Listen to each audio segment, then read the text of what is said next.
You're listening to Passages, a podcast about great quotes, life, and the wisdom of the Bible. And now your hosts, Drew Kaiser, Jason Pulliam, and Tim Layton. Those are the golden vocal cords of John McMath. I want to thank you very much for doing that for us, John. It sounds wonderful, and again, I feel emasculated by your voice, so thank you for that. Yeah, John heard our last episode and just on his own gifted us with these beautiful intros and outros. And man, we love it. It sounds wonderful. Unfortunately, we're missing one of the three amigos tonight. Tim is having to take the night off, so he is going to be missed tonight, and you're going to get a lot of Drew and I talking. Yes, that's what everybody tunes in for, right? I don't think so. It's going to be tough, but we'll carry on. Yeah, we're going to have to get through it tonight. So, Drew, you know what's coming up in the world this summer? The Olympics. Especially in this state. It's making news constantly. It's the cicada apocalypse. Right. You've heard about the millions and millions and millions and millions and millions of cicadas that are supposed to be coming to life. Yes, because the two kinds somehow coalesce this year. There's like the 7-year and the 13 or 14, something like that, and they're overlapping this year. And we are going to have, I picture it on biblical proportions, like in It's Egypt, the way it's been described. with the locusts, that we're going to, Just open everywhere. the cabinet. There's going to be a cicada in your cup cabinet. There's going to be in the refrigerator, your air conditioning. They're going to be everywhere. Probably not going to be that bad. But I was thinking with the cicadas, the possibilities there. And so I started doing some research for what can you do with cicadas. And I found this really good article that I want to put it into a food news category, which is a little strange when you're talking cicadas. If you were a hot dog, you were starving, would you eat yourself? That's a great question, but that's not what we're talking about tonight. If you were a But that cicada, is- would you eat yourself? Well, if we were human, would we eat a cicada? That's the question. So this comes from... Depends on how hungry I am. That's true. This comes from Tide 100.9 Radio, the sound of the Crimson Tide. I don't know if that's really true or not. It just was going to be fun. No, I'm sorry. Tide 100.9 FM, the home of Alabama sports. That's what they'd say on their tagline. So Alabama, this says Alabama, cicadas are safe to eat and delicious too. Well, great. That's good to know. So if we have a food shortage over the summer when the cicadas are here, we can eat the cicadas. So it says we will see a lot of cicadas in Alabama this summer, and we'll hear them too. Trillions of cicadas will appear in the USA per the experts. So I was wrong in millions and millions and millions. It's going to be trillions. Think of our national debt. Trillions. And then that's how many cicadas we're going to have. It's a lot. Maybe people will see what trillion looks like and start to get upset about the debt. Maybe this is providential. It's going to all solve our problems. I doubt it. So it says cicadas crawl out from underground every 13 or 17 years. So our math was a little off. They 13 make or 17. shrill, ear-piercing sounds as loud that's as gonna be jet great. engines. And you will soon hear them. You won't be able to ignore them. Their sound seems to be most prevalent around sundown. We've all heard cicadas. Yes. We live in the South. With pine trees around, you hear the cicadas. It has been since 1803 since the 13-year and 17-year cicadas have come out at the same time.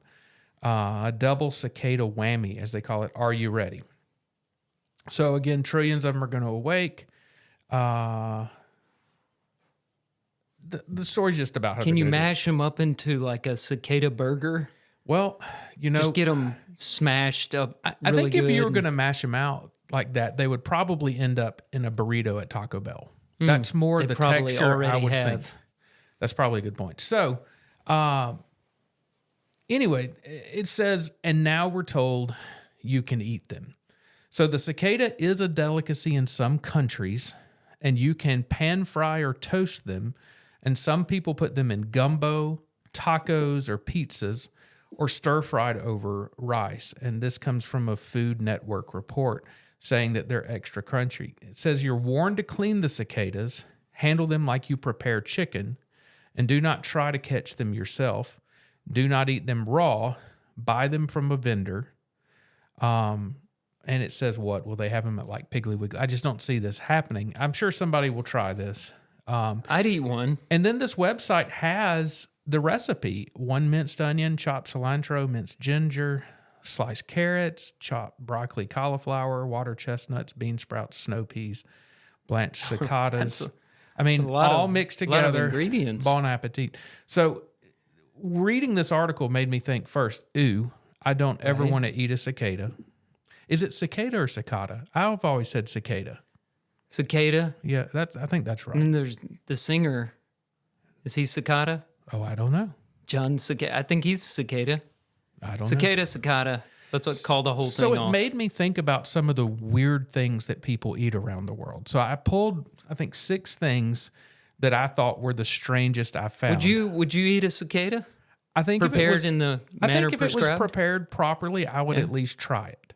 It would need to be pretty deeply fried or really, really baked. I'm going to pop the whole thing in my mouth. I'm not going to take a bite. No, there's no taking a bite. No, you just... I need it pretty chew dry. it in my mouth, but I'm not going to take a look at what a half of a cicada looks like after I bite into it. And I don't want to bite into it and it be like a Russell Stover candy that's creamy inside. I need it to be crunchy. Discover the mystery of what lies inside. And it ain't cherry or vanilla. No, if it was like a texture of a peanut, it's crunchy, I think I could handle it.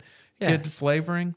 What's the weirdest thing you've ever eaten? Strangest food, most bizarre? Oh, that's a good question. I'm sure I've eaten a lot of weird things. Because I'm not a picky eater. I like to try things. In Russia, did you have any weird things that you took? Yeah, but I wasn't able to identify those. So in it order was to more tell of you a what they were. mystery meal. Like you're to not this sure. day, I don't know what they are. So I was having. I'll tell this. I was having dinner with a Russian over at his house, and he brought out these pastries, and they were delicious. He struggled with his English, not as much as I struggled with Russian. So, he's You're doing not better than judging me. him for struggling. Not judging him at all. One thing that happened before dinner started is he had this gigantic dog, and the dog walked under the table, and as he did, he raked his tail over my plate. So that was the beginning of dinner. But it ended with these delicious pastries that had poppy seeds on them. And they were apple fritters or something like that. And I said, trying to make conversation, "This is really good. What do you call this?" And he said, "That is apples with opium." Oh, well, that's fun. I think he meant poppy seed. Yeah. But I mean, it makes sense. Yeah. So in Peru, I know you've been down there at least 2 or 3 times. Have you ever tried cuy down there? No, cuy I is think a delicacy. I told this. I was going to till I saw the presentation. Now, if it was just meat, but they don't do much presentation. They just throw a guinea pig in the fire. Cook it till it's done and then bring it out. That's probably the strangest of things I've ever eaten. Its face is still there, shrieking at you. Its teeth, its little ears, its little claws. Lips are pulled back from its teeth, and it's crying out for help. It is a scary, scary looking meal. So when I saw that, I couldn't eat it, but you ate it. Well, I tried someone else's. I didn't order it because I knew I wasn't going to eat the whole I'm thing. guessing But I did it was try. really greasy. It was not very good. Not very good at all. One time, I think it was on our honeymoon. We went to Mexico for our honeymoon, and I want to say some of the pasta had tentacles in it, like octopus tentacles. I remember finding that in there and thinking, I am not going to eat any more of this. It's You're talking about like calamari? No, this was squid. This was like a ziti noodles, a nice pasta, and there were just tentacles in it. I remember thinking, this is gross. I'm not having any Could more. you identify them as tentacles?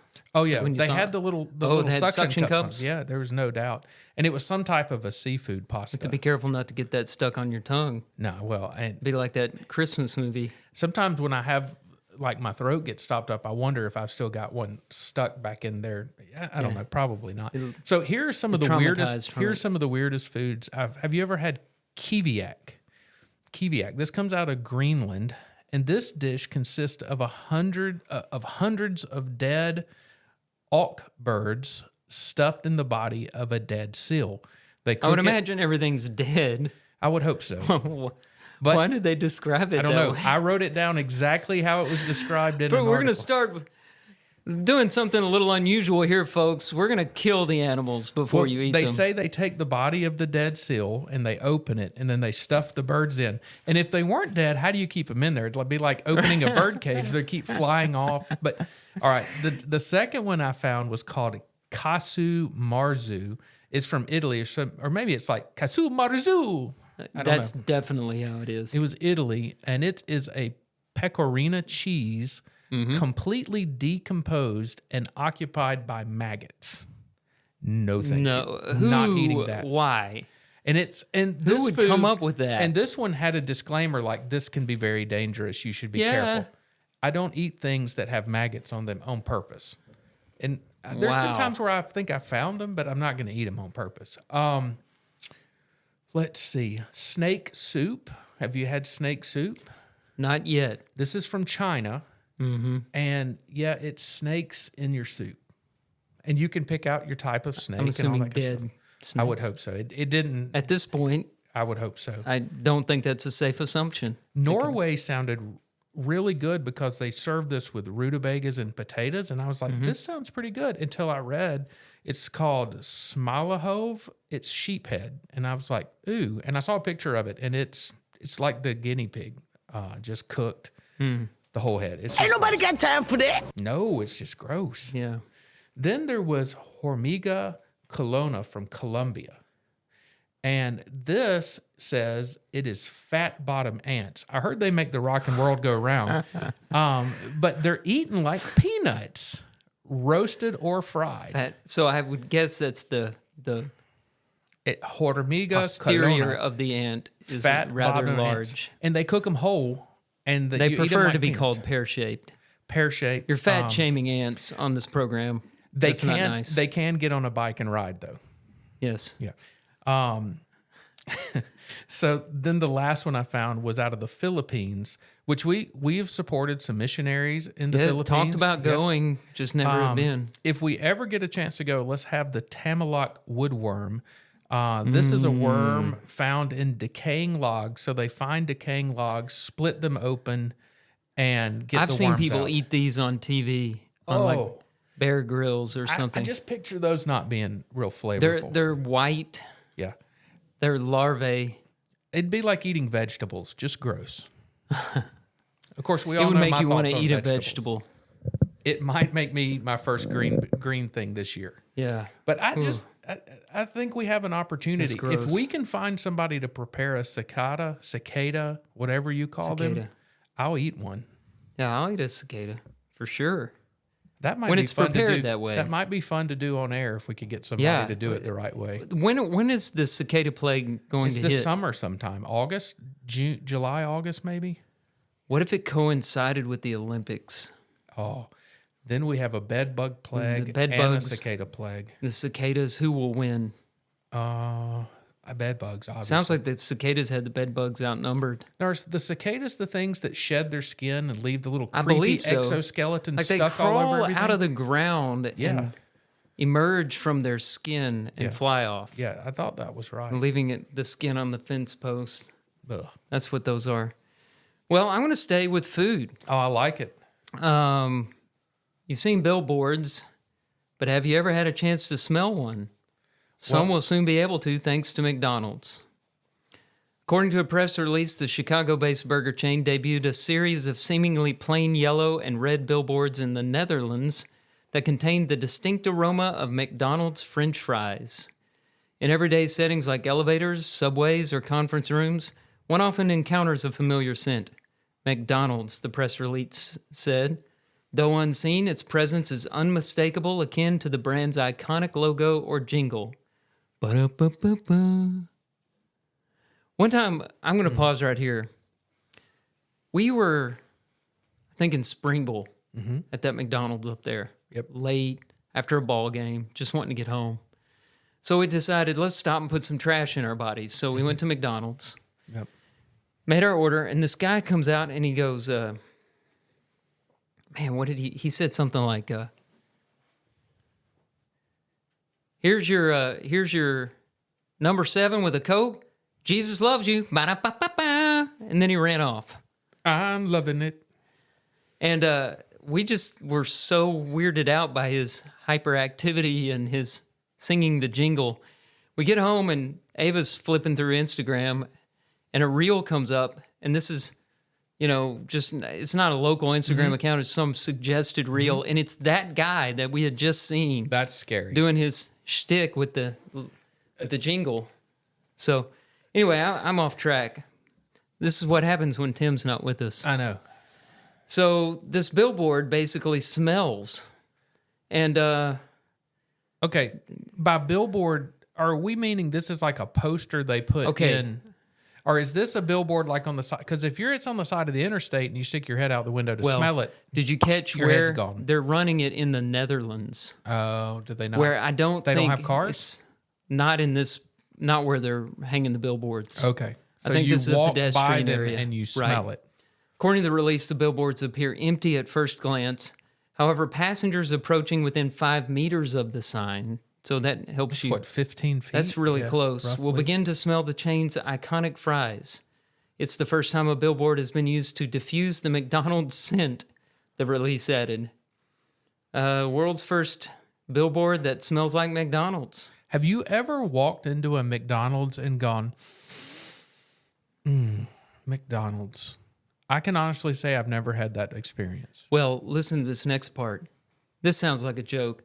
The campaign comes after McDonald's announced all U.S. stores would start selling McDonald's Krispy Kreme donuts.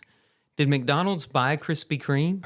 If they did, Because I it's haven't heard capital K, That's Krispy Kreme the yeah. way they spell it, but they say McDonald's Krispy Kreme donuts. that. Oh, no. Now that Maybe, is no. a scent that would destroy Americans. Now, if we... Maybe they can handle it in the Netherlands, but now, not here. I have walked into a Krispy Kreme place before and gone, oh, man, that smells good. I need a dozen hot ones. And then you have to eat them all right then. But what if you didn't even have to walk in the store oh, yeah. It and would have a be bad. diffuser blowing that hot donut smell? Now I'm craving Krispy Kreme. Man. It's amazing. We said Krispy Kreme. I'm craving it. I can smell it. We said mouth-watering. McDonald's. I haven't once Yeah. thought about I need to go to McDonald's. Right. I, Interesting campaign. I wonder if it'll what's work. the thought about the Senate? Those fries. Some of the big resorts and things pump specific scents into their buildings. I know that some of the casinos do that so that you have the not just the auditory, the hearing, the seeing, but you also get the smell that evokes memories, triggers all the chemical stuff going on in your brain so that when you smell that scent, you think of this place. It's just another form of advertising. Right.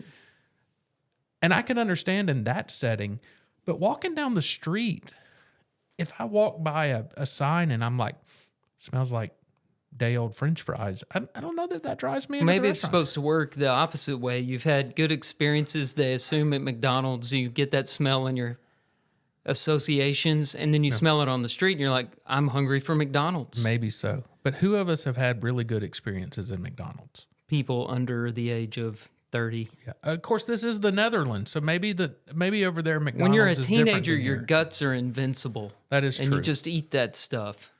And then you turn 30, and I just can't. you just aren't the man you used to be. So is it a scratch and sniff billboard, or does it just keep diffusing itself? I don't think you can reach up there and scratch it. There's so many questions that come to mind with No, this. I don't really understand the logistics of it. I don't either. So if it's rained on or it gets dirty, how does that not affect I believe the I scent? read in a separate article, and yes, I've looked at more than one article. Went on a this, deep dive that on it's that a diffuser, like your wife might do oils in at like your the house. essential oils, yeah. So there's apparently a fog that goes along with it, and a warm glow coming off the billboard. All I sign. can hope is that they have offset the carbon footprint of that, because it's got to be putting out hey, something that's dangerous to they the better. environment. I mean, Last thing we need is more CO2 in the air. Yeah, for and plants to breathe. and I'm afraid the ozone is already going away. So yeah. if it adds to that, we're in a lot of trouble. So, Drew, I had an interesting experience this weekend. I thought it'd be fun to bring up. I had the opportunity to go back to the church I grew up in Georgia, and they had their 50th year. It was started on April 21st, 1974. April 21st, 2024 happened to fall on a Sunday. They had a 50th year homecoming service. Great. which was really good. I got to see some folks I have not seen in years and years.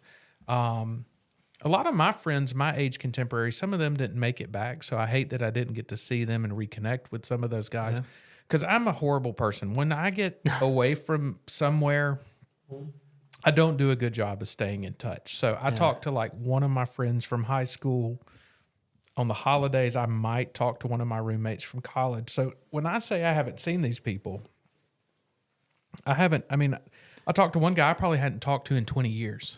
That I roomed with in college for a year. So it was interesting going back. Him. I did. When I see folks like that and they recognize me, I'm relieved. Well, I had a couple of moments where people would walk up to me, look at my face, look at my name tag, look at my face, look at my name tag, the beard, and they were used like, to have a baby face. I would have never recognized you. And they were basically saying, you've really let yourself go. That's how I took it. At least maybe that's just my insecurities. But they had some videos with some old footage. And let me tell you, 10, 12-year-old me was bad. I was an awkward dork. 10, 11, 12. Oh, man. Nerd, dork. You think of all the things. Jason, I'm astonished. I'm shocked that you were a dork when you were a teenager. I hear the sarcasm I'm in that. blown away by I hear this the sarcasm revelation. in that. You know, it's funny when you're a kid, you see yourself as the coolest kid in the world. You don't realize how dorky you are. But I caught my own children taking pictures of some of the pictures that they had on the boards of me so that they could make fun of me later in life. And there was some rough years, some really, really rough years. And Well, it's an awkward time, Jason. It was a very awkward time. So Dad, he got up and spoke from the pulpit and preached, and he did a good job. He kind of reminisced about the influence that some of the members. So I didn't know this. Mom and Dad were the first wedding in that church. Oh, when they established it. cool. So it was cool for him to have that history, and he talked about some of that and talked about some of the older members that were really influential on him, and a lot of them were influential on me growing up. So he made it really personal. He did, yeah. And That's good. He got a little choked up a couple times. I think everybody got a little choked up a couple times. I didn't because, again, I don't do a good job of staying in touch with people sometimes and not always super sentimental about things. But I'm still haunted by the images I saw on the Well, you couldn't focus on what your by. dad was saying because you'd seen 12-year-old you. Oh, man, and it was awful. Some things should stay in the past. I wanted to make fun of me. That's how bad it was. So I'm sure you'll get to see. It gives you a little perspective. If I know my kids, I was so happy they weren't walking around tonight showing people all those pictures because it was scary. I'm surprised they weren't. Yeah, If they have the evidence. It's coming out. You know, they had forgotten about them. It's been a busy week, and they just didn't think about them. Or they're saving them. Oh, they could. Till It's there's quite more, possible a they're better saving chance them. of embarrassment. That's true. Yeah. Or leverage. Leverage is a good Then thing. buy me this, or the truth's coming out. But it was heartbreaking to think of how cool I thought I was. And then I saw pictures. You know, here I am, mid-40s, seeing myself as 10, 12, 13, 14-year-old me. I was devastated at my nerdiness. Yeah. Clothing was horrible back then, too. The Right. blue jean shorts. You talking 90s? Oh, yeah. Early 90s. Early 90s. Yeah, Late those 80s, blue jean shorts. Late 80s, early 90s. The Lee Toughskin era. And they were made to be blue jean shorts. They weren't old jeans that you cut off, And which these is things- bad enough. Yeah, and these weren't stretchy either. Hemmed. Yeah, they were, oh, man, they were No, they rough. didn't have the stretch material back in the No. 90s. We had to. That would have been nice in my husky phase. Though. You had to be a real man to handle Yeah. blue jeans back then. But it was an eye-opening experience. But it was really cool going back. I showed you some pictures. Their preacher's been there for 40 years, and I took a picture of his office. Yeah, and I thought I showed had it a to lot you of stuff earlier. in my office. Oh man, the collection. His computer monitor in there dated back to like circa 1988. His 89. we use this analogy a lot, but his office is like Hotel California. Yeah. You can It check is. in, but you can't leave. There was a Kansas cassette tape sitting in there. I almost, it was like stepping back into time. And I remember as a kid sitting in that office, in that couch. When you're And- in trouble. Rarely in trouble. I mean, I was sometimes in trouble, but we all hung out up at the church Yeah. building. His son was one of my good friends. And I almost sat down on it to see how much in my mind it had changed, but it wouldn't have been much. It's Same couch. Same couch.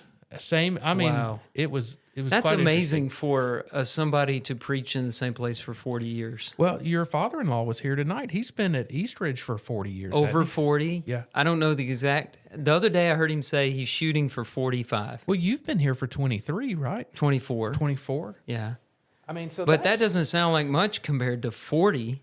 in today's world, I think that is the equivalent of 40. As much as people bounce around, Well, these people days, move around a lot yeah. more now. Yeah. But it was, I mean, it's cool. And he had some really nice things to say as well. So Yeah. That's great. I'm glad y'all were able to be a part of that. And I know your dad did a great job. Have you heard the news story about NPR?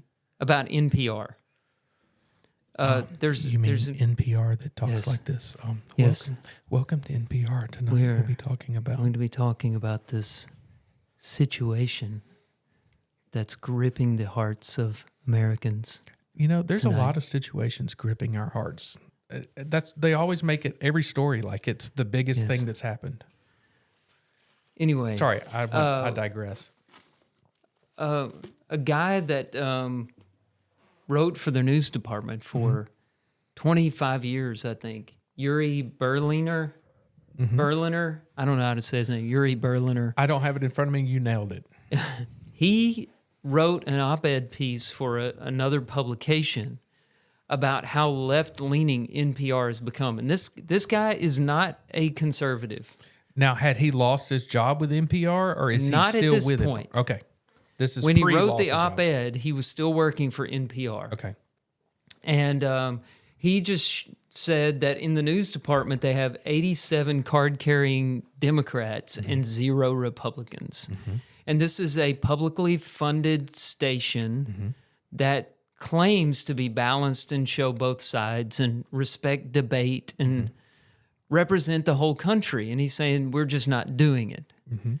Well, the CEO, who is new as of this year, she suspended him for 5 days and he just quit. He said, you know, if you're going to suspend me for saying the truth, you're just proving my point. I can't be a Exactly, part yeah. of this organization any longer. And look, he's made so many headlines. He doesn't need that job anymore. He can write a book and be a millionaire. This is going to be very Yeah. good for his career. Oh yeah. Now, I want to play something for you Okay. by the CEO. Her name is Katherine Maher. Okay.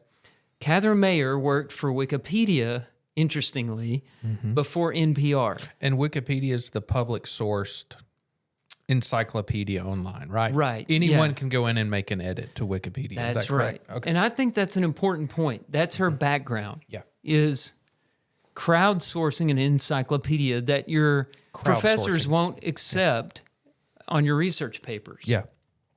You know, we're told Wikipedia came out long after I was done with my education, but students are told not to use Wikipedia. It's not a good source Yeah. because it's crowdsourced. Like you said, anybody can add to it. That's where she came from. This year, she became CEO, and her first major act was to fire the guy who pointed out that they're left-leaning. After that, one of her TED Talks went viral online. And I want you to listen to what she says about truth. Can I ask a question first? Yeah. I hear people talk about TED Talks. What's a TED Talk? Is it a podcast? No, it's kind of its own thing. A TED Talk is a speech. Okay. And I see them on YouTube. Okay. The ones I see. But I think there are like TED Talk channels and Okay. stations. And I've just heard YouTube people talk is about 'em. probably where you see TED Talks. So it's basically a person that wants to talk about something gets on and gives a monologue. It's an organization that invites people to give speeches. Okay. So that it's are an organized motivational. thing. Okay. That are, they have different sections. They'll have people talking about art. They'll have people talking about science. They'll have people just talking about growth and personal growth, things like that. One day I'll get into the 21st century. Maybe. Well, after you hear this, you may not want to, because this reveals what is behind our culture's view of truth. Okay. And before I say much more, let me play it and then I'll get your reaction to it. This is Katherine Maher in her TED Talk. Might not be the right place to start. In fact, our reverence for the truth might be a distraction that's getting in the way of finding common ground and getting things done. One of the things that we could all acknowledge is that part of the reason we have such glorious chronicles to the human experience in all forms of culture is because we acknowledge there are many different truths. And so in the spirit of that, I'm certain that the truth exists for you and probably for the person sitting next to you. But this may not be the same truth. This is because the truth of the matter is very often, for many people, what happens when we merge facts about the world with our beliefs about the world. So we all have different truths. They're based on things like where we come from, how we were raised, and how other people perceive us. She sorted it all out, didn't she? So saying that, does she not understand what the meaning of the word truth is? Well, she's trying very hard to redefine the meaning of the word truth. Could you tell how carefully crafted that speech was? Well, you could tell she was reading time and time again. She was reading from a teleprompter or something like that. No, she was doing that from memory. Okay. In the video, you can tell that she knows this very well, but she has chosen every word very carefully. I wrote some of this down so we could go back over it. And she is in charge of national public radio now. She is in charge and just fired a guy who presented his truth. Fired a guy who was based on fact. Who was one of the 87 card-carrying members of the party that she probably is also involved with. Not some right-wing conspiracy nut, but somebody who probably very liberal, probably shares person. A lot of the same ideals, ideas, Yes. and directions that she does. Now, that's scary. Here, the reason I wanted to play this is, people are so prone to conspiracy theories nowadays, and they don't believe news sources, especially major news sources, the mainstream media. They don't believe what they read in the newspapers. They don't believe what the president says. They don't believe what the government says, and they are ready to believe any conspiracy theory that comes. And we're having such a hard time in culture today understanding just simple concepts like answering the question, what is a woman? You and I can answer that question, but our society on the whole struggles to answer the question, what is a woman? We're struggling to figure out who the good guys are in the Middle East right now. We have students protesting the Israelis and cheering for Hamas and chanting death to America.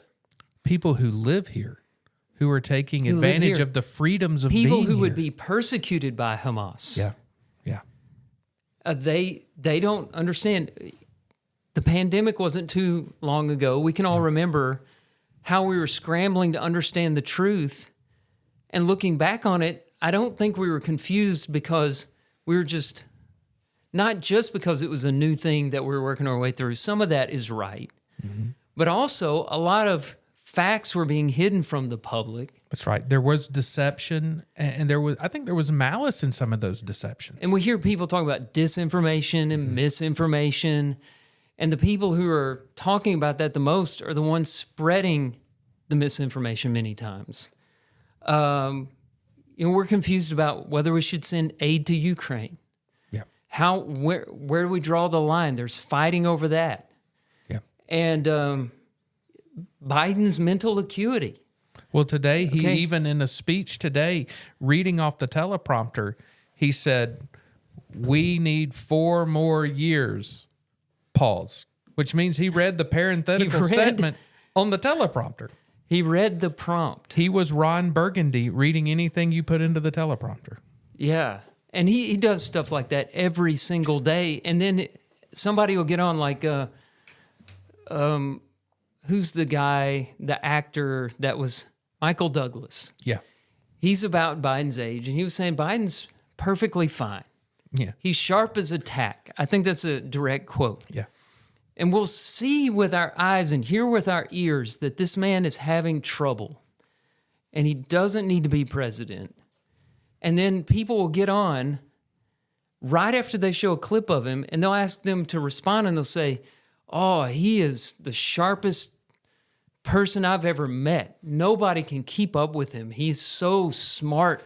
His memory is so good. He's the best president we've ever had. He's fully in his right mind. And then after his speech, he's wandering around the podium like a Roomba, like he's trying to figure out Can't what even corner. get off the stage. So it's interesting that you brought this topic up tonight, because I was listening to a podcast today, a nationally popular podcast. It was not, I mean, it's none of the great big ones. It's probably a little bigger than us. It probably has, 1 million listeners or so. I mean, just a little bigger. But they were talking about, the question was asked, how do you know what is real? Where do you go to get information in a world where I'm not a conspiracy theorist, but I am one that thinks that we are fed a lot of lies. I think the national media has You don't know what narrative. to believe. I think they have You a don't know what to narrative believe. that they're trying to sell.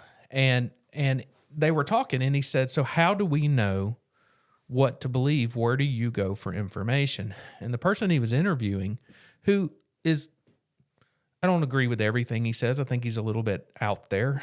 But he said, look for what the media, and I'm going to say just general media, because I think the media all work together to control the narrative. I think they're supporting a lot of the money-making people, your Amazon, your Twitter, your all this stuff. But anyway, he said, look at what people get angry about.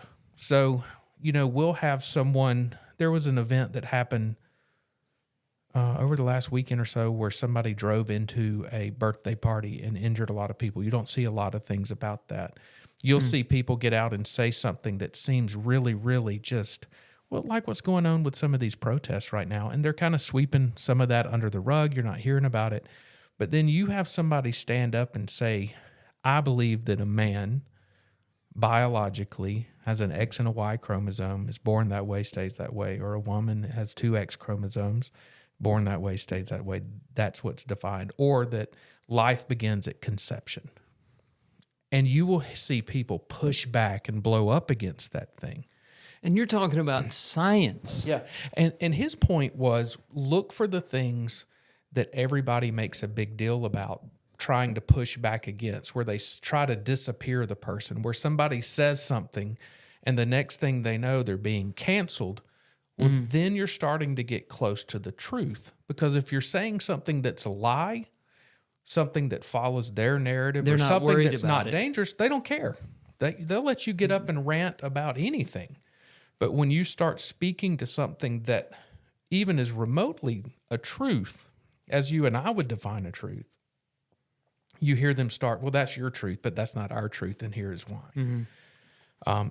We live from a standpoint of what we are told and what is reported on. We're kind of in a scary time. I don't know what I to think believe. we are. And she lays it out. I want to play back through it and Hey, pause that's- here and there. That's one of the scariest things I've heard broadcast. I had not heard that before. Terrifying. That's terrifying.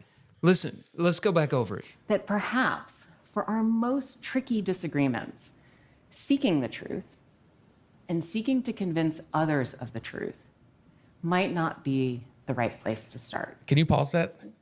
Okay. She is just saying that having a disagreement is not the right place to start. Truth, she says, truth is not the right place to start. She doesn't even deny there is truth. She says seeking the truth and disagreeing is not the place to start. Or having differing opinions with each other is not the place to start. Okay, if we live in a society where you say something and I can't say, Drew, I love you, but I don't think that's right, and we can't sit down and have a very candid discussion about it, and we may both walk away still having differing opinions, but still being friends, then we live in a world that's now being controlled for. It's so What about iron sharpens iron? Yeah, it's so Orwellian to go and use that phrase. That is the most Orwellian statement I've heard in a while. Yes. Listen to the next part. In fact, our reverence for the truth might be a distraction that's getting in the way of finding common ground. Our reverence for the truth might be a distraction that's getting in the way, and here's her main goal, her starting place, of finding common ground. Okay, so what is the importance of finding common ground? Why is that?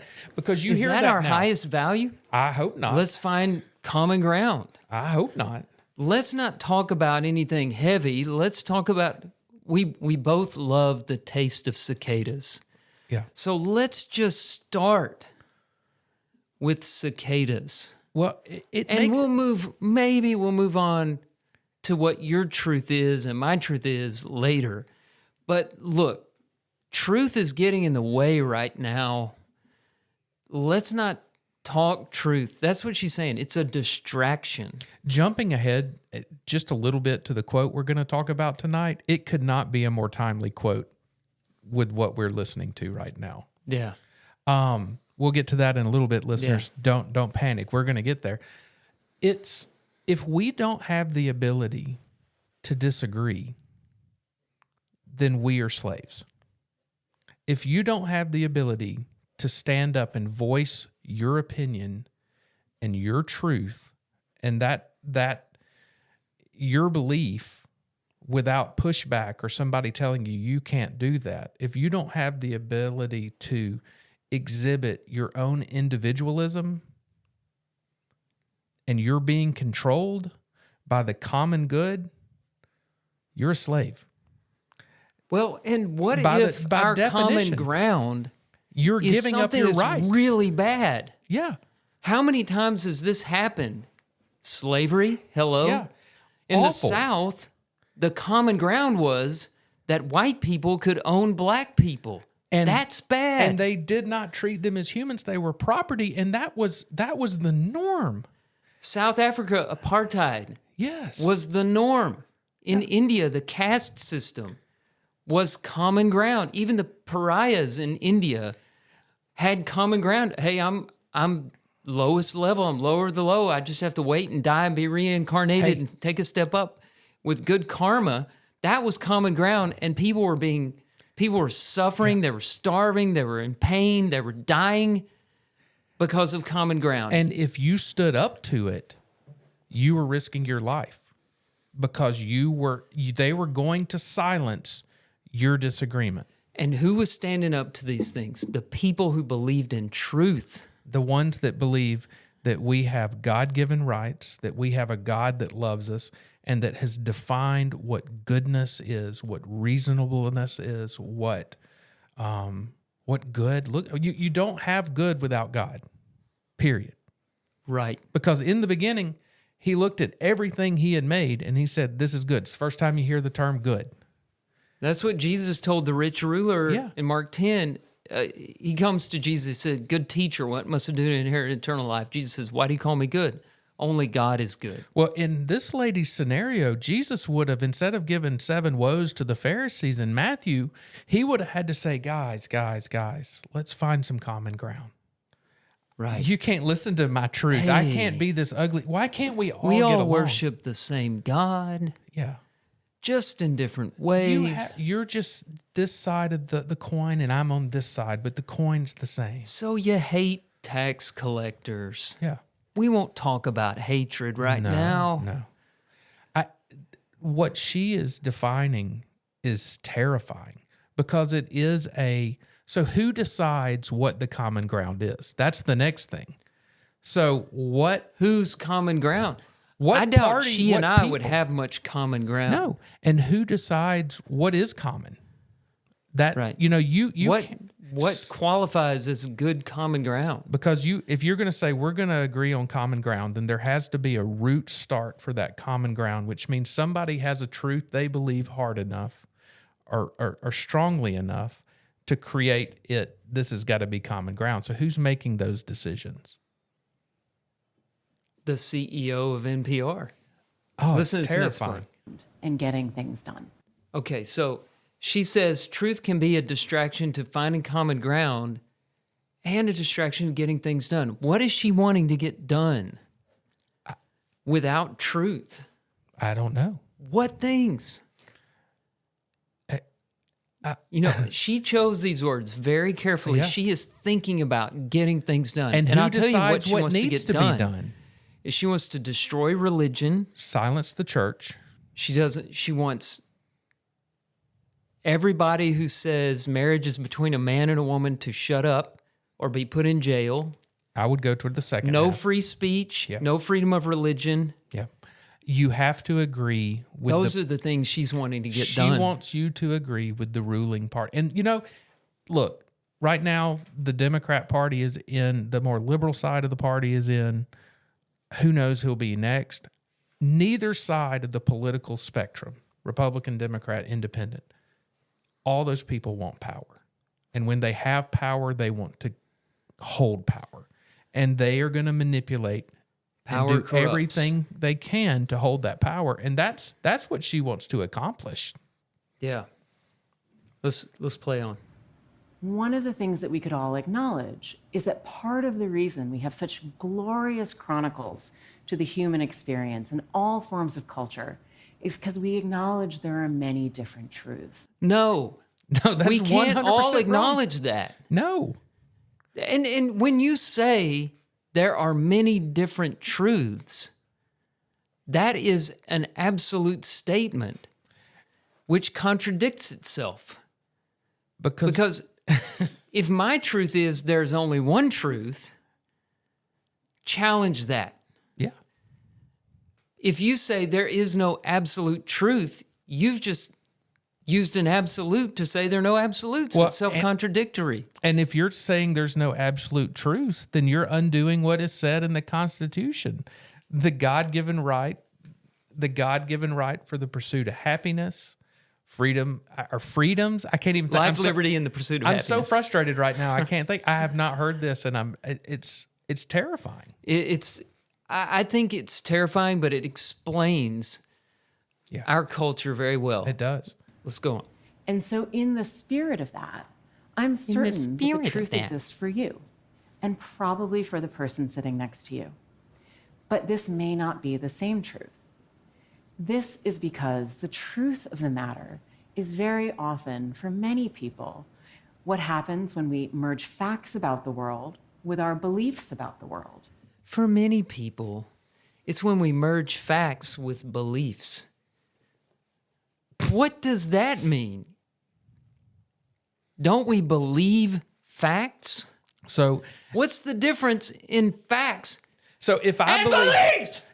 What is the difference? So if I believe that gravity does not exist, and I jump off of a Is that a tall belief? building, if I believe gravity's not true, and I jumped off of it, the fact of gravity is going to prove me wrong. So how do those two things coexist to create truth? How do you make... I hear my voice going up higher. Cassie always tells me when I get squeaky like Beaker that I'm starting to get angry. So I'm going to take a deep breath. I think what she's doing is she's trying, not that she really believes science, because you brought up some examples of science that I'm pretty sure she wouldn't believe, but she's trying to distinguish between scientific truths and religious beliefs. Oh, yeah. And part of the clip that I didn't play, she says, when we get into religious and philosophical discussions, and then she goes off into her views on truth. So here's the thing.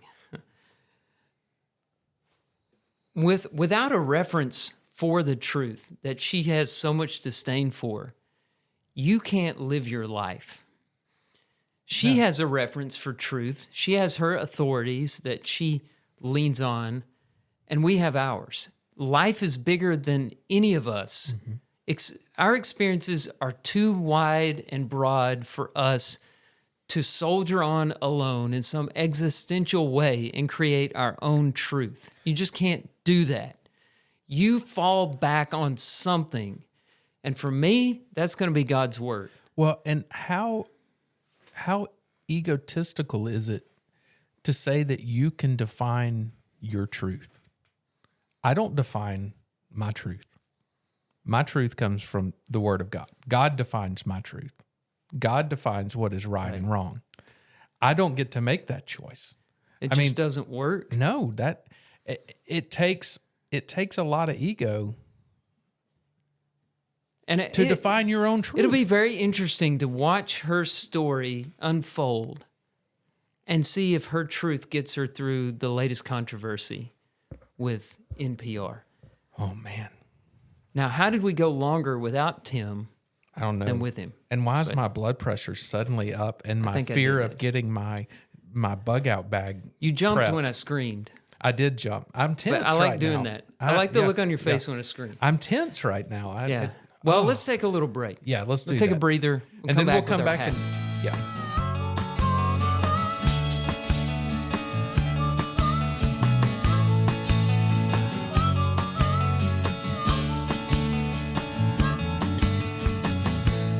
We're back. We brought our blood pressure down just a little bit, and we're going to do the rest of the podcast in our NPR voice. Well, you can do your NPR voice, but I almost took up smoking to go outside and calm my nerves. Well, I'm It was glad bad. you did I'm not back make now. that Yeah, choice. yeah. I'm sitting straight up in my chair, though. I'm no longer slouched and relaxed. So it must be time for our passage. It's time. This week's passage comes from Harper Lee, who once killed a mockingbird. No, wait. She wrote To Kill a Mockingbird. Yeah.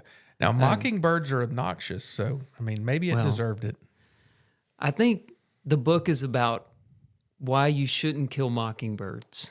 Oh, I believe I was told that. When I read it in high school, I'm pretty sure I just skimmed the Cliff Notes. And that's where we did Gen Z terms. That book is where the term boo came from. Oh. Hey, boo, what's up? That's from To Kill a Mockingbird. I did not know that. Yeah. Mind blown. Hey, I've tried, just a quick aside, I've tried using some of the Gen Z terms this week. How'd it go? It's not going well. Not going well? I'm not using them. So bussin' is only about food is what I was told. But anyway, Aw. it was embarrassing, but that's okay. Keep trying. Yeah. Back to our quote. Trust me. Yeah. Okay, Harper Lee. Here's what she said. People generally see what they look for and hear what they listen for. People generally see what they look for and hear what they listen for. Now, I think this dovetails with last week's passage. I agree. It's just on the other side of things. Last week we talked about how leaders need to do vision casting. And instead of showing people the wood and the nails and the hammers to build a boat, show them the, endless immensity of the sea. Mm-hmm. And so direct their vision in an inspiring place. Show them the end, show them the purpose, and that will motivate them. So this is about the people themselves. They see what they look for, and they hear what they listen for. So as I read this quote today, the first thing that popped into my head, and now there's a lot of things after our last little discussion that popped. I think this quote dovetails or rides on the coattails of the quote or of the discussion we just had before we went into this as well. But this is the reason why in a court of law you need evidence from multiple witnesses. Because, you know, the old saying is you can have 10 people see the same thing and get 10 different versions of it. And a lot of that is because of the people's own biases and own ideas about how things are in life. And so they get biased by that. And that's why you need multiple witnesses to talk about something, because people will generally see what they look for and they hear what they listen for. Have you heard about that test that was done at a college? I'm going to botch this, but I'm hoping that you've heard about it. I where have people a are feeling no one told to fact count checks us. Yeah. count how many people they see on the screen, or they're supposed to count something, and meanwhile they have a guy in a gorilla suit walking around in the background. Yes. And because their focus is on the people or whatever task was given them, they never see the gorilla. Yep. I was at an event one time for one of the vision groups I'm with, and they had a guy, like an entertainer on stage, that did something very similar. He said, I'm going to sit this, I don't remember what it was. It was a cup of water or a bottle or something on this stool. And at some point during this, there's going to be somebody walk out in a costume. He didn't say what costume, but someone in a costume is going to walk out, get this off stage, and leave. And it was pretty much just him and props and things on stage. And near the end of the show, he said, has anyone noticed if the bottle's missing? And of course it was. And so he told you he was going to do it. And they went back and played the video, and we just all missed it. You didn't. I mean, it's not like the person took their time. So you see what you're looking for. And I thought about Matthew 9:10-13. You brought up when Jesus was eating with tax collectors earlier. Mm-hmm. Jesus and the people he was dining with saw lost souls. He said, the sick need a physician. He's there saying, I'm ministering to these people. They need me. Well, the Pharisees standing around, and the scribes and the Pharisees standing around, they saw sinners. They just saw evil people and thought, why in the world is this guy hanging out with this group of people? And Christ, on the complete opposite side of it, saw this as an opportunity to minister to people. Mm-hmm. And they're both looking at the exact same setting, the exact same people. Right. And they have two totally different opinions in what they see. And it's just the power of the bias we have and what we have in our heart and what we're looking for, what our truth is in. That's a good example, because Jesus' critics were looking for ways to discredit him. They were looking for flaws in other people to make themselves look more righteous. Mm-hmm. And Jesus was looking at souls, lost souls that he wanted to save. Yeah. I wanted to bring up a book by Daniel Kahneman called Thinking Fast and Slow. Kahneman, he's a psychologist, and he proposes that we think with two systems. Most of our time is spent in system one. System one is fast, intuitive. System one is automatic. System one is easy, effortless, he says. And that's where we are most of the time. We're in autopilot most of the time. We don't think about, what we do. We just do it. That's the system that we get home and we're like, I don't remember coming home. I don't remember coming down the interstate. Yeah. We talked about that in an episode where Tim went through a drive-through. Yeah. Yeah. Or no, he was supposed to go to Taco Bell or something, and he went to McDonald's. He went to the wrong drive-through. Didn't realize he was at McDonald's until somebody asked him what he wanted to order. So that's the autopilot. That's system stage. one. Yeah. System two is slow, methodical, analytical. Mm-hmm. It's hard. Yeah. It's where you challenge preconceived notions. It's where you learn new things, learn new skills. There's no muscle memory in it, no autopilot. Mm-hmm. Now, the reason I bring it up is in System 1, Kahneman has a rule that he calls what you see is all there is. Mm-hmm. And that's what we're talking about. What you see is all there is. To you, and it's all about bias. You brought up that word a while ago. Yeah. So what you're looking for is all you see. Mm-hmm. What you see is all there is in your reality. Mm-hmm. And what he means by what you see is whatever's right in front of you. Yeah. And what you pay attention to, in other words. And that's where we have to realize we have that bias before us. Mm-hmm. And you can put yourself in System 2 and challenge your own biases if you're interested in that kind of thing, if you believe there is a truth to reach for. Mm-hmm. Now, obviously, as we've been talking about, some people don't believe there's any truth worth fighting for, and I'll just believe what's comfortable for me and stick with that. But that's my whole because life. it's easier to stay in system one than to push yourself into system That's two right. and challenge yourself. It's very inconvenient to challenge your preconceived notions. Well, and it risks you being wrong. It risks you having to admit, I was mistaken, which is a hard thing to do for people. yeah. But it'll set you free. True freedom is being able to accept the truth and live in the truth. Yeah. Because you can try to shape your own reality, but it's going to butt up against true reality at some point in your life. I thought about, as I was reading about the hear what they listen for thing too, how quickly people will get offended in a conversation sometimes. Like if you've had a history, a rough history with somebody, or a history of having conflict with somebody, and you're just having a casual conversation with them, and they say something trigger. that may not be necessarily offensive, but you're all of a sudden, you're like, I cannot believe you just said that to me. Mm-hmm. And the person had no intention in it, but because of your previous experiences, because everything we see and hear is tuned by our previous experiences, because everything we see and hear imprints on our brain, and our brain has these familiar pathways that are comfortable to it. And so I think sometimes we're bad to do that. I could sit down and talk with you and Tim probably all day long and never have a moment where my brain was like, I can't believe you just said that about me.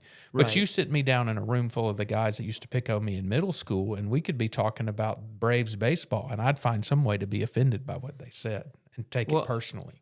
I've said things to guys like you and Tim and other very close friends, and my wife probably, I'm not thinking of any specific thing, but somebody overhearing the conversation will say, I can't believe you just said that. Did he get mad? Mm-hmm. And I'll say, no, because he knows me, and he knows I didn't mean it the way it came out. Yeah. He's giving me the benefit of the doubt. He's not listening for me to trip up over my words or to offend him. He's listening to me as a friend. That's right. And the listening part reminds me of the parables. Mm-hmm. Jesus had two types of people in his audiences, and the parables were functioning on two different levels. This is in Matthew 13. The disciples say, why are you teaching in parables?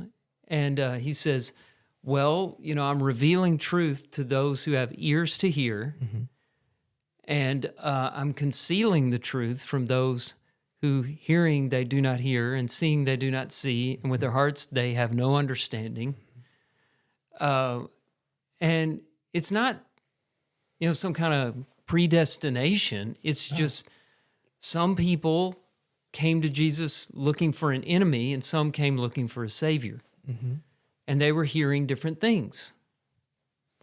I also thought when I was reading this passage about 2 Timothy 4, where it talks about the people will have itching ears to search out what they want to hear. Basically, they'll search out, people that'll teach what they want to hear. And it's the same thing, that sometimes we're guilty of not just hearing something randomly that fits what we want to hear, but sometimes we search those things out. We will bounce from place to place until we find a yes person, or a person that will tell us what we want to hear. And that's a danger. I mean, that's something that Paul was warning Timothy about, and warning him with the church, that these people, I could pull up the passage, but basically that they're going to have itching ears and be seeking what they want to hear. And that's coming into it with a preconceived bias, not being open to truth.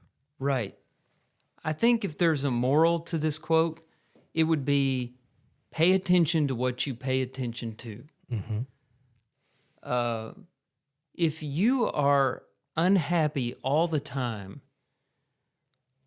what are you looking for, and what are you listening for? Mm-hmm. And you'll probably find that you're focusing only on all the things that are going wrong in your life. Mm-hmm.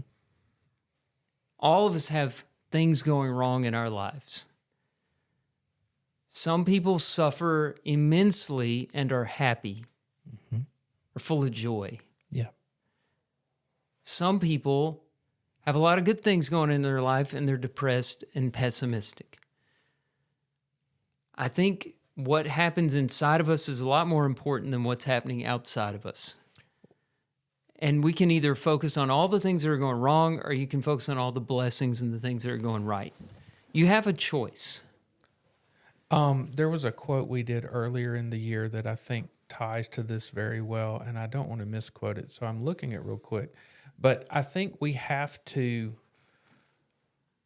anytime we hear something or see something that doesn't sit right with us, we need to pause and take a moment and say, am I reading in my bias, my personal experiences, my history, all of these things into what's being said before we react? And the quote we did was from Viktor Frankl, where he said, between stimulus and response, there is a space, and in that space is our power to choose our response, and in our response lies our growth and our freedom. Mm-hmm. So I think sometimes... That was a good discussion. We were talking about the space that is needed for that kind of deliberation. You can't just on snap judgment make that choice sometimes. And so quickly, because we are seeing things that we want to see and we're hearing things that we want to hear, we're quick to make a judgment.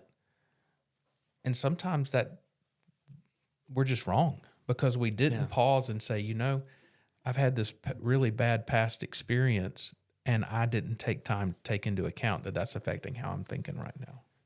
And counselors can be very helpful in this regard, tuning our ears and our eyes to be better at looking for things and listening for things. Yeah.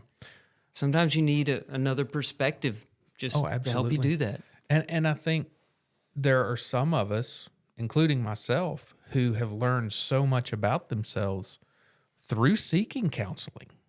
Mm-hmm. Because, we all carry our own biases and experiences, and so often that allows us to react to things in ways that are just wrong.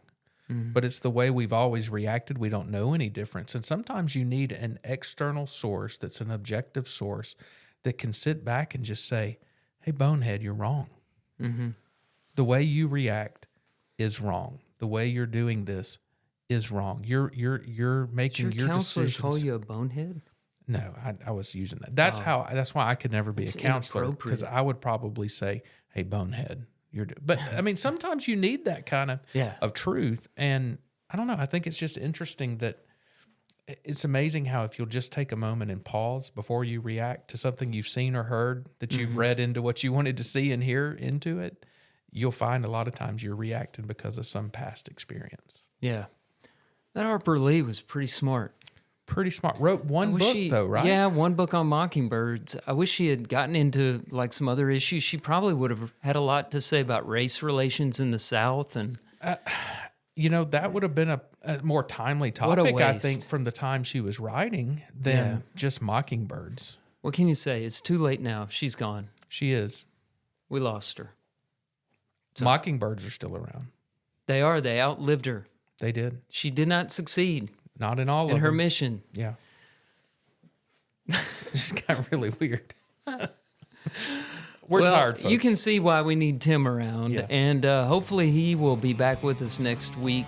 Thank you so much for listening. We're going to let John take us out tonight, so enjoy the rich tones of the golden vocal cords of John McMahon. Follow us on Instagram at passages_podcast. And join us next time on Passages.